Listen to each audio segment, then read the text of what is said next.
Because he gets to calculate the tip. Yeah. Just period. I can't do the maths. Yeah. No, I agree, exactly. And it's not even necessarily because he was born smarter. Like, everybody starts out with an even slate unless you're some kind of crazy savant, you know? He just worked differently. I don't even think we're all... Here's the thing, man. We're all genetically different, right? Correct.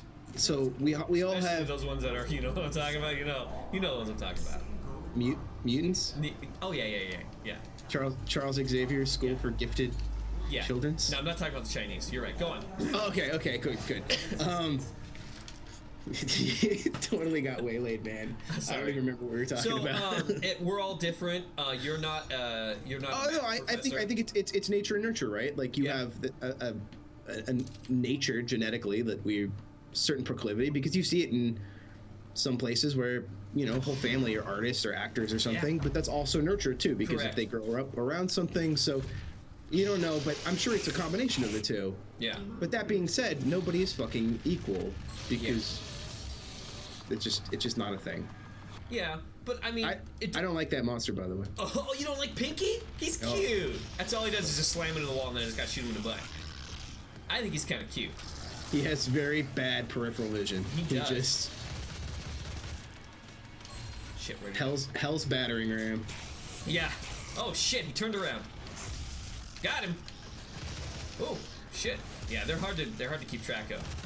But they're cool. I like them. Yeah, and we're not equal, but I still strive for, actual equality, and we're closer to it, I think, than any culture or we have ever been at any point in time, and I think a lot of that has to do with education. I think a lot of times what people think of as equality is special treatment. Correct, and that's not what I'm talking about. I'm gonna get in trouble for saying this, but I feel like if you really want to say that everyone is equal, then you should start treating everyone that way. Yeah. Be it sex, be it sexual preference, be it, race, hair color, height, weight. Like, I don't know. It's weird when people, it's like, I'm special. You're not special. Yeah. Like, being fat is not a disability. It is. I mean, it is. Yes. But don't fucking, like, don't act like you're special. Like, oh, good, you get to sit in a special place for the parades because you choose to eat more than me. Yeah. Like, and we put them closer to the action so they don't have to walk as far, and we give them wheelchairs. The two things you don't want to do with a fat person. Right. Like, we have a cure for your disability, but we're not going to give it to you, and that cure is walking. Yeah, and you know what, man? It works. Yeah. It really does. Yeah. Like, just as a random whatever, but like my mom, for a while, just wasn't being super mobile. Yeah. And she got to a point where she's like, oh, man, that's like half a block away. I'm not going to do that. Yeah. It's like, dude, you need to get out and move, or you're going to go to fucking Rascal Scooter Town real quick. Yeah. But she took it to heart, and she started walking. She does like a mile and a half, like that, almost every day. Yeah. And dude, she walks like a champ. Wow. Like, we were in Seattle, and she was going up the hills. Like, she passed me a couple times. I was like, Mom, are you all right? She's like, I'm great. Like, well, I'm not. Okay, calm down, Mom. Right. Jesus, somebody give me a scooter already. And that was only over like a month and a half of walking every other day or every day. Like, so yeah, it just seems like there's very few excuses for people to. Are those D&D dice? These are 12-sided dice. Actually, they would be like 13-sided dice, wouldn't they? It would be an uneven number, right? Because they're from hell, so you wouldn't want them to roll. Oh, dude. Are you being hellist again? Is that what's happening? I think I am. What are you like? Oh shit! I'm running out of time. I got an email from this Angroth guy. Yeah. We hung out a little bit. Yeah, and he was saying that you have. Speaking of equality, man. Yeah. Oh yeah. That you have some like very sort of negative preconceived notions of demonic entities in hell. Oh, I'm a hell racist. Absolutely. You're totally a hell racist. Yeah. No, absolutely. That's gonna be the sequel to Hellboy. Oh, I thought it was Hellraiser 4. Hell racist. Oh. There's like 13 Hellraiser movies, right? I do not. I've never seen one. 1 is good. Yeah. 2 is good. Which one is good? Which one is good? See what I did there? Yes, that one is good. And then after that, it gets a little weird. Really? Yeah. It's a lot of body horror stuff, right? Yeah. Well, and they were just like making movies in Prague and shit. Like, they weren't really trying to. It's a weird segue, but anyways, yeah, they weren't really like trying. Like, what they were doing is sort of what they did with the new Cloverfield movie, where you find, and actually did it with Saw too. Saw 2 and Saw 2 also, or whatever, where you need to make a sequel to a movie, so you find an existing script and then you just shoehorn. Ooh. So like Saw 2 was just an existing capture horror sort of movie, and then they just shoehorned all the Saw trappings around it. Really? Yeah. Interesting. I didn't know that.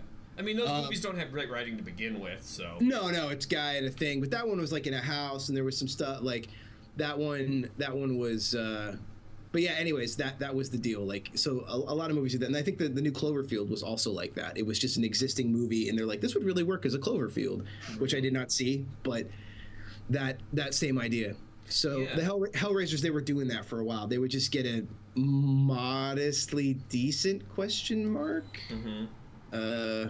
script, and then they would just somehow work in the fact that when all the murder and mayhem was going on, that there's a puzzle box and Pinhead will show up with some monsters occasionally. Okay. Yay!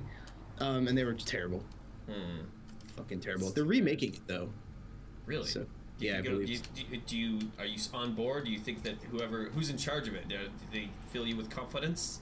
I don't know, man. I'm kind of over it. Yeah. I don't care. Like, that one's not precious to me. Yeah.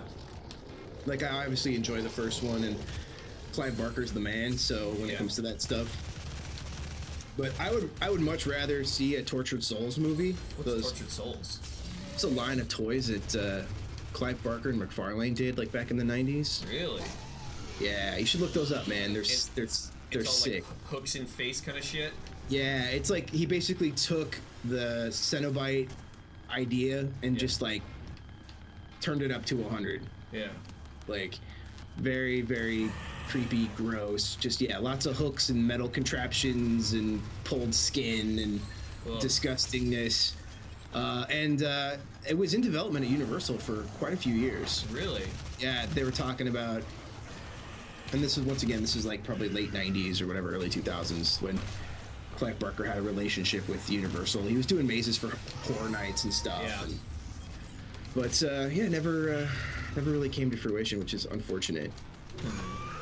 He did do a Hell-inspired maze for Horror Nights, though. Oh, really? Yeah, long time ago, where you actually walked in the front of the maze. This is some fucked up shit, by the way. The front of the maze was Los Angeles County Coroner. And so, yeah. So you basically like follow a body from death into hell, and there were sort of Cenobite Pinhead-looking characters, and it went through like the 7 deadly sins and ended with a giant face that was like chewing on someone. It's very like Hieronymus Bosch. It was interesting. My fond memory of that one is that there was one point where there was a guy who was whipping a girl, and they had some like attractive models being those being assailed, and the other guy's like wearing like a gimp mask with a cat of 9 tails, and she's like sitting on a box, and he's just hitting the box, right? Oh, okay. And one of my buddies that I was with was like yelling harder. And finally the guy got pissed off because I think he was creeped out by it. Yeah. And he turned to him and he's like, hard enough, buddy, move on. Oh, shit. This guy's creating fetishes over there. Right? Like, that's funny. I like when the guy who's playing the scary fetishes is like, kid, move on, you've got a problem. Look, all right, enough is enough, all right? This is all for pretend. This isn't actually a sex dungeon. This is like for mass appeal. It's supposed to be disturbing, but apparently it's not for you. So. You're more disturbing. You want to get back here and be part of this? Yeah. Here, kid, put the mask on. Thanks, I love this. This is my favorite thing. This is my... I don't know. I can't get off unless I'm wearing this. I love it. I just love this. Is my favorite. I don't know where it came from, but this is. I just get off on this. what we should do is we should just put them all on a fucking Viking ship and have them row. Yes. And then they could just get whipped, and we could generate energy from that. Exactly. Yeah. And we just solved California's energy crisis. And water crisis, because the boat's got to be on something. Oh, hey, yeah. So we could fill a lake with their tears. So this is gonna work out, man. But that would be salt water, so we'd have the same problem that we currently have. I think I should run for mayor. That's yeah. On the platform of Viking Rowboat.